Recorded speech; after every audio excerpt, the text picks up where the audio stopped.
If you've ever watched anime, you will recognize one tendency in most animes. What is that? It's all my fault. It's because I failed them. It's true. If only I was stronger, none of this would have happened. Yep. And you're watching from this outside point of view, and you're like, dude, these people came in and murdered your whole family. That's not your fault. Yeah. But for them, in their mind, it's like, if I had trained harder, Yep.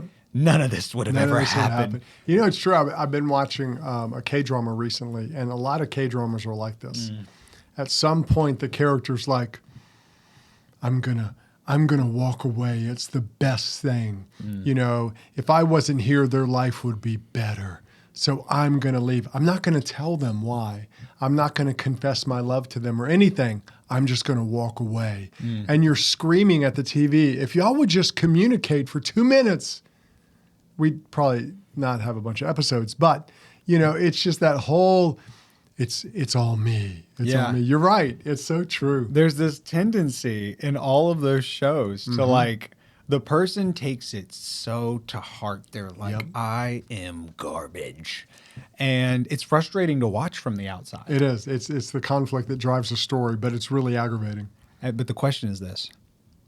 How often do we do that to ourselves? It's true. Golly, it's true. That's what discouragement really is at the core of it. Discouragement says, I can't do this. Yeah. I've never been good enough to do X. And so many of us get caught in that. Well, we get in that this always happens. It always happens to me. I always screw it up. Yep. I screw up everything. Or I get a little ahead and then I do something wrong. Or life just comes at me and I'm just not good enough to handle it. So what we're talking about today is one, why do we so often end up in that place? And then two, how do we get out of it? Yeah. How can we overcome that discouragement? Yeah. More of that on today's show.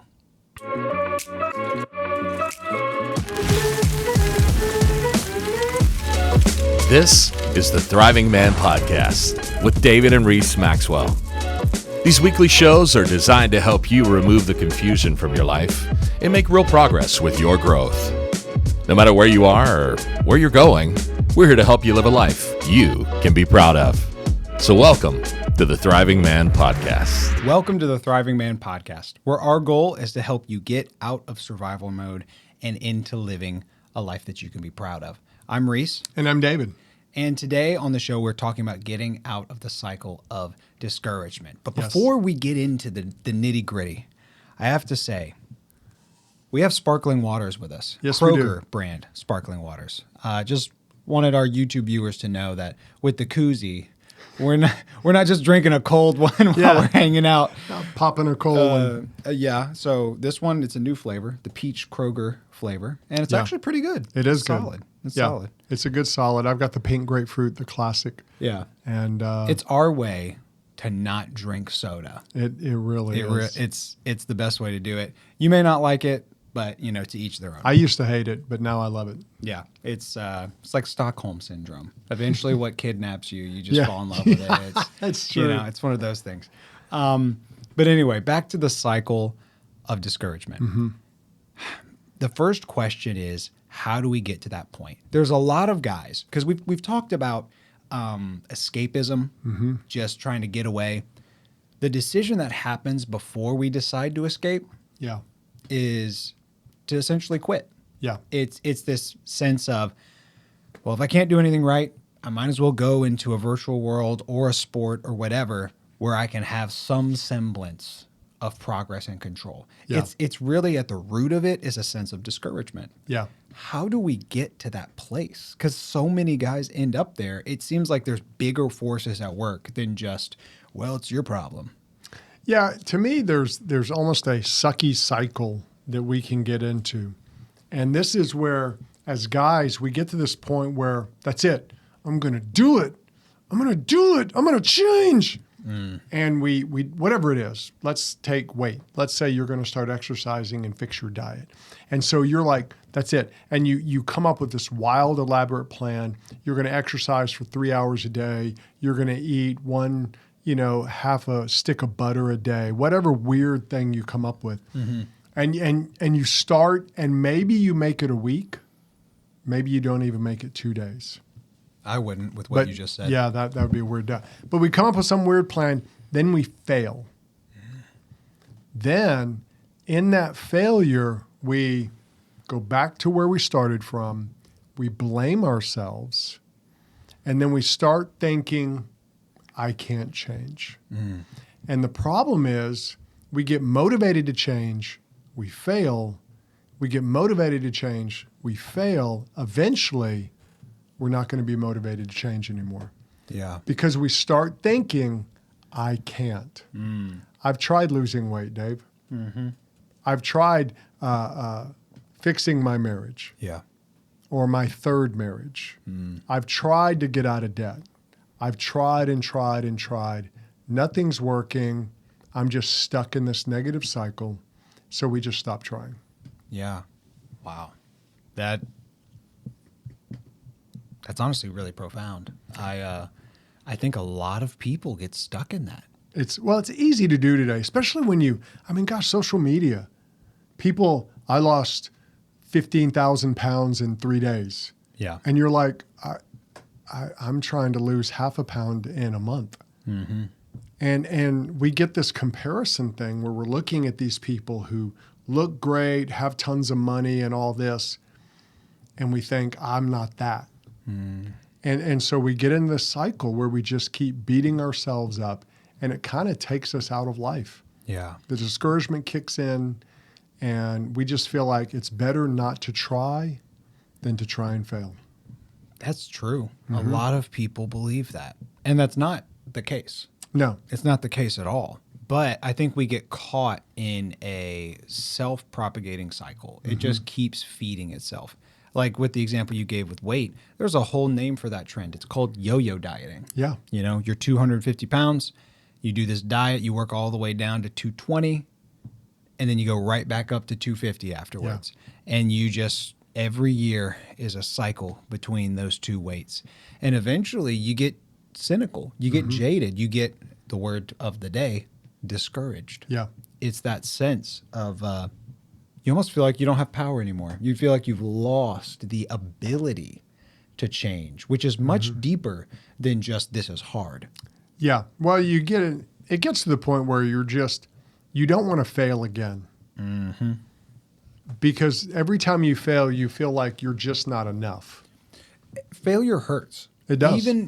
Even if you know the benefits of failure, you've read Failing Forward, and you've read all the books on why failure is good. It just hurts. Yeah. The kid that rides his bike, to learn to ride the bike, you got to fall off the bike a lot. And falling off the bike never feels good. Yeah. So there is that reality to it. But then there's the emotional side that you're mentioning. You're mentioning this side of beating yourself up. You mentioned this side of like, it's a me problem. And that can hurt more than the actual failure itself. Yeah, and what happens is we start getting to where we expect to fail. So we almost have more faith in our failing than we do in overcoming. I always do it. I always blow it. I always do this, that, or the other. Yeah. And so we almost kind of prophesy our failure. Self-fulfilling prophecy. We do. It's going good right now, but I'm sure I'll blow it. It's like, well, that's not a good thing to say. And it's a cycle. And I think sometimes we don't realize we're stuck in the cycle. Like when I went into recovery, they talked about an addiction cycle. And an addict is someone who's caught in a negative cycle. I'm never going to do it again. Then they start making decisions that lead them toward doing it again, even though they're in denial. And then eventually they do it again. They feel bad about doing it again. Then they promise they'll never do it again. It's a rough addiction cycle thing. And the core is to learn how to spin out before you go to do it again. You break that cycle. And I think for us as men, we have to think, am I caught in that cycle? Yeah. Am I just so discouraged that I'm not letting myself do anything? Because here's the problem. It doesn't just affect you. It affects everybody around you. Yeah. When you're discouraged, we kind of like last week's show, we think we're the lone wolf. Oh, it's not affecting anybody. You know, it's like people today, when they're struggling with something, they say, well, I'm not hurting anybody. Yeah. You are. Yeah. Because your life influences other people. Every man's an influence of someone. And you're influencing them for good or bad based on how you're choosing to live. Yeah. I love that you gave that example of the cycle, because it is that way for discouragement. Like, the ironic thing is you end up in the same spot that you started in. Yeah. You make the crazy plan, you try to do it, you give up, and then you're back to where you were in the first place, which is frustrating in and of itself. But you're a little more frustrated than you were when you started. Yeah. So as you keep going through the cycle, you get more and more frustrated, more and more angry, more and more worried, more and more fill in the blank. And then you get to the point where you're like, forget it. Yeah. And then you check out. And so that's the discouragement cycle is dangerous. And I think one of those elements that you really brought out that's important, the crazy plan.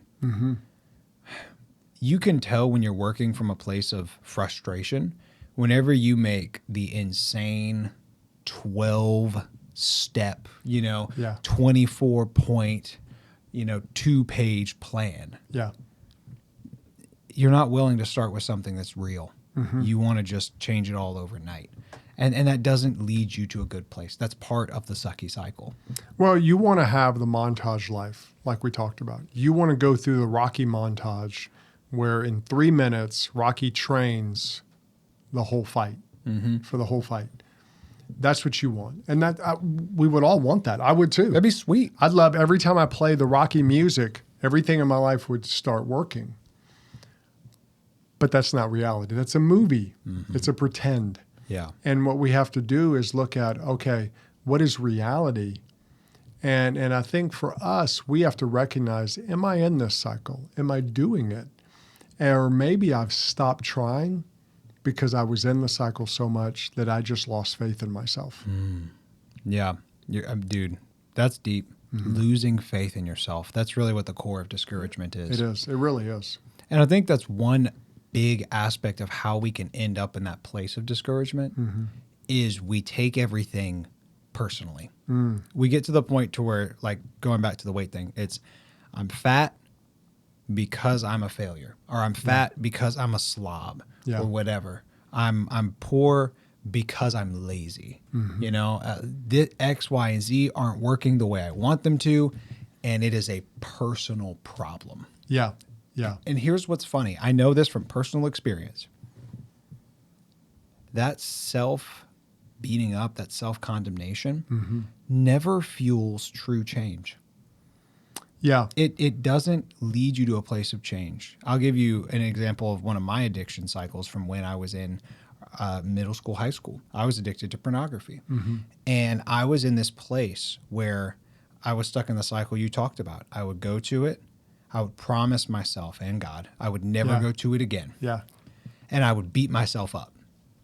I would spend a little bit of time just looking at such a worthless human being I was. Yeah.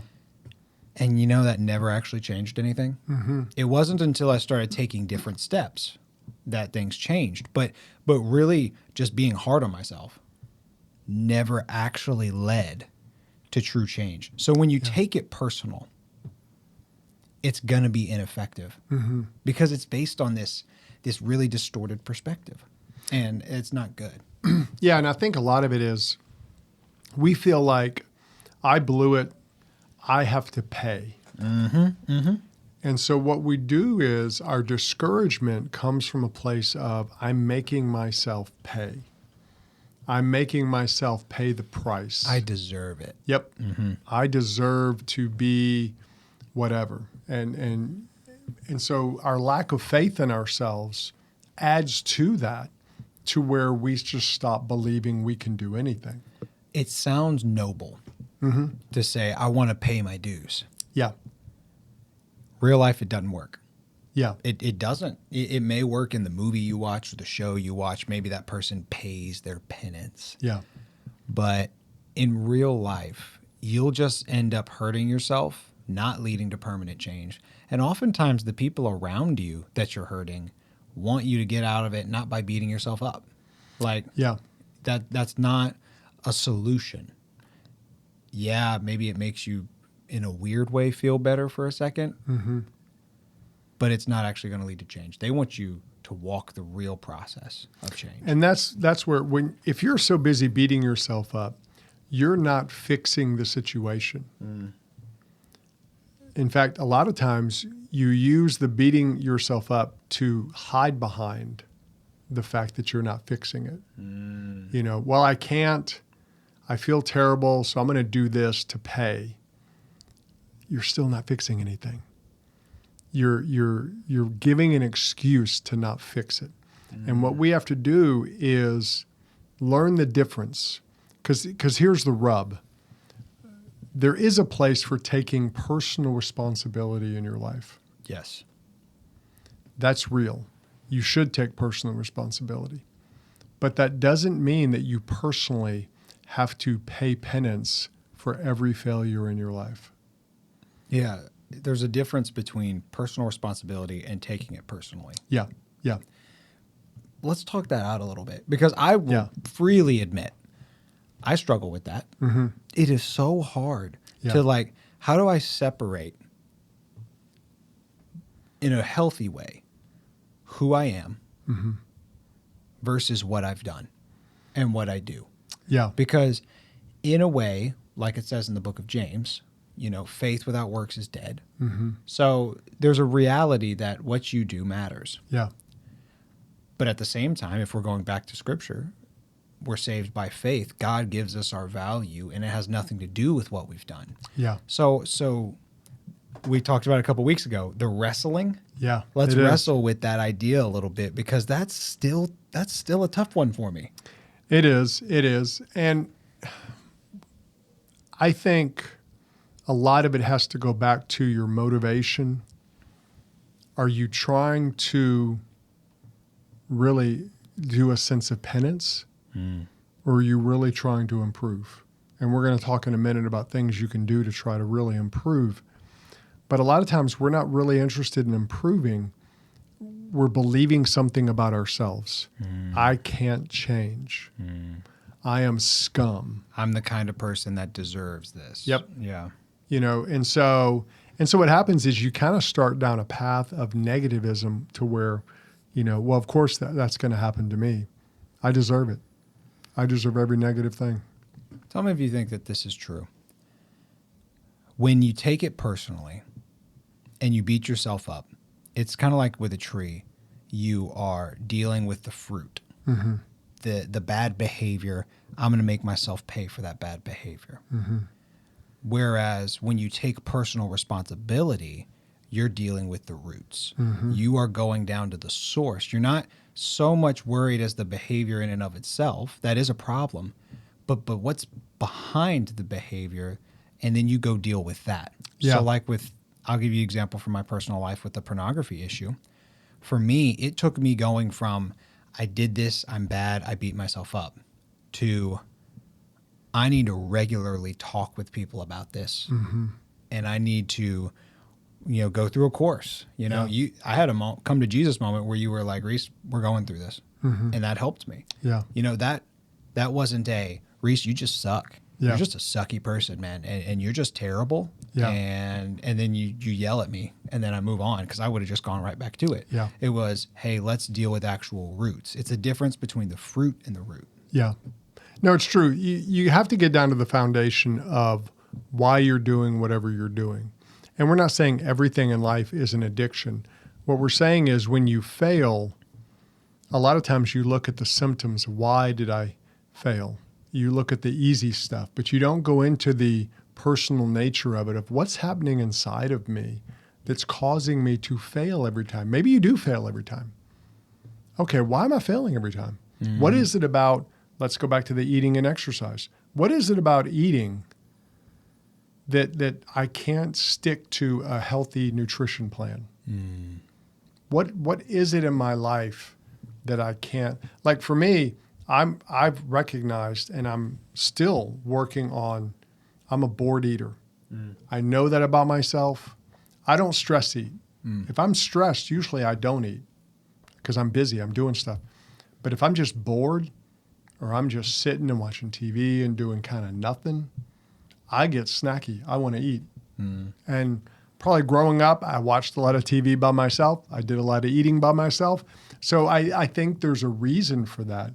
But I have to understand that about myself and look at it and go, okay, maybe I can do something else while I'm sitting. Or maybe I just say, hey, I don't need to just sit around and be bored. Yeah, that's really good. It's almost like the difference is if you're taking things personally, it is reactionary, like we talked about earlier. Yeah. A couple weeks ago, we mentioned active defense versus passive defense. Yeah. Passive defense is reactionary, and that's I did this, I'm going to make myself pay. End of story. Active defense is, how do I actually fix the root of the issue? Like if passive defense is whenever, like if you're a farmer, whenever the wolves come into this area, I'm going to fight them off. Active defense is, how are they getting into this area all the time? And then you go find the hole in the fence and you patch it up so they don't get in there. Exactly. It's actually, if we get stuck with taking everything personally, we're never going to get to the root of the issue.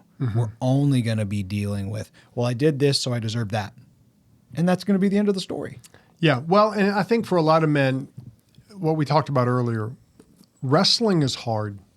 Wrestling with issues, wrestling. So really what we're saying is we need to deal with our failure. We've got to wrestle with our failure. That's hard to do. Yeah. And I think guys have this unrealistic expectation. I should just be able to willpower it. I should just be able to say, no more. Because I read a story about one guy who did that once. Yep. Well, that's the rarity.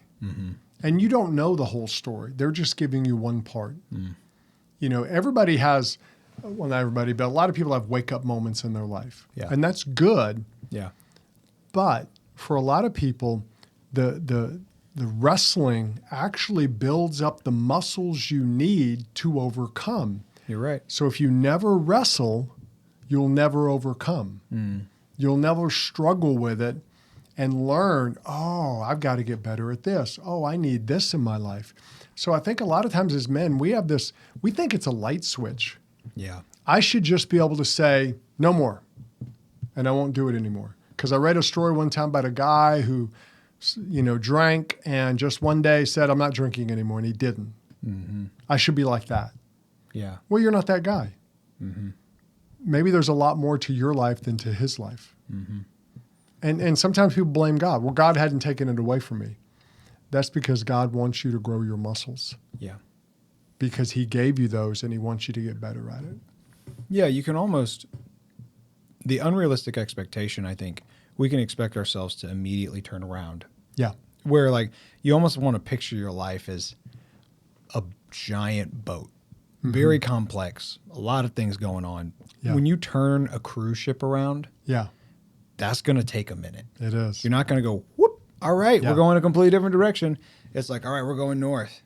Okay, now we're going north-northwest. Yeah. And then northwest. And then north by northwest. And then and then eventually you start turning, okay, we're at a 90-degree angle now. Yeah. Yeah. That's kind of more similar to transformation in your life. Let's not set ourselves up for failure and say, hey, I want to get up to the top of that building, so I'm just going to have to jump up there. Yeah. Let's take the stairs. Yeah. Take the stairs. And what we have to do is understand that when it comes to our failures, there's a couple things we can do to really help ourselves. Yeah, let's move to the practical side of getting Yeah. out of that. I think one, you've just got to define the problem. What's really going on? You talked earlier about the root or the fruit. I think sometimes we're so caught up in the fruit. We're so caught up in the why am I drinking? Why am I doing porn? Why am I gaming? Why am I doing the whatever? behavior itself. Yeah. We're looking at the behavior and we're not getting underneath going, what's the underlying cause? What is it about me that makes this a weakness for me? And you have to be careful because we talked about taking it personally. A phrase I think of is let's trade condemnation for curiosity. Yeah. Because condemnation assumes the problem Yeah. and then just moves on. Yep. Because like the question you just asked, what's the root? I keep eating when I don't want to eat, when I know it's not good for me. Well, I'm just a garbage human. Yep. Like that's condemnation, but that's not an actual answer. Yeah. It's because the fact is there's more to it than that. We have to trade the condemnation for getting curious. Okay, well, let's look. What's the common denominator of when I overeat? And then you can learn about some of your patterns. Yeah. Or, maybe it's the fact that when you feel lonely, you eat and you spend a lot of time alone. Well, that doesn't make you a terrible person. It just means that you are in an environment that sets yourself up Yeah. for failure. And that's not a personal thing. That's not a you are a garbage person. It's a, oh my gosh, I've been setting myself up for this and I didn't even realize it. Yeah. What's true, it's like in the book of Proverbs, it's funny how there's one of the Proverbs that talks about, a man of wisdom basically walks a different route than by the home of the harlot. Okay, yeah. I get what you're saying. You just don't walk by it. It's like, I'm having trouble drinking. Don't go to the bars. Yeah. Well, I should be strong enough, but you're just not. Yeah. It's for you, it's a weakness. So you just avoid the situations that put you in that place. You're figuring out, that's not good for me when I do that. Yeah. And I think there's a curiosity in that of why. You have to look at, okay, what's going on here? Without beating yourself up. I love that. You want to be curious, but you don't want to condemn yourself. Yeah. Because when you condemn, it's like you jump the gun. You assume you already know what the problem is without actually observing. Yeah. And then you only end up dealing with the behavior and not the actual root. Because these same principles apply with putting positive stuff in your life. Yeah. You can get stuck in a cycle where you're like, I'm going to start reading. I'm going to read a chapter a day. And then you don't, and then you beat yourself up. Yeah. You can get stuck in that cycle. It can be, in that area. It doesn't have to just be doing bad things. And you could just say, well, I just have no self-control. That's why I'm not reading. Okay. Well, let's look. What books are you trying to read? Yeah. Do you have actual time to read? Do you have your phone with your favorite form of social media on you when you're reading? Yeah. Because that takes a little bit more effort than looking at social media. Yeah. You can begin to get curious and then find real reasons. Yeah. And to me, one of the things with curiosity you've got to grab a hold of is you're just not going to do it by yourself. It's a common theme, but that's because it's true. It's so true. Guys, please listen. You need Work a with team. people. You need people. Now, some of those people you can get through reading. We talk about reading. You're getting timeless wisdom from someone else.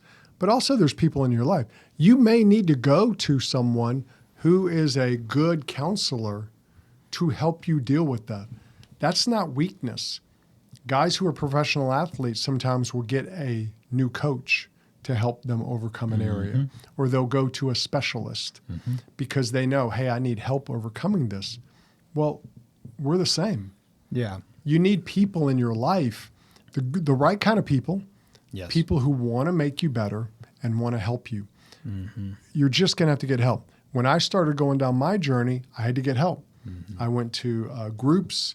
I went to counselors. I did a lot of things that began the process of me getting help. And so that doesn't mean we're weak. It actually means we're going to actually overcome. Exactly. We're doing something to actually change the trajectory of our life.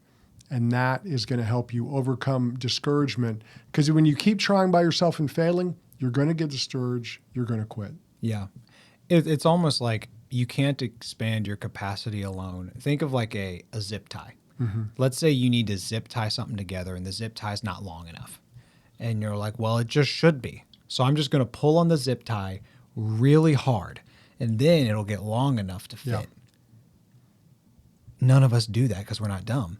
We just attach it to another zip tie Yep. and boom, look, it's magically long enough to wrap around what I needed to wrap it around. Yeah. It's the same way with people. If you've got a problem that you can't get a grasp on, sometimes inviting a good person into the situation, that can be all you need. Yeah. Now, like you said, there are some times where you need professionals, Yeah.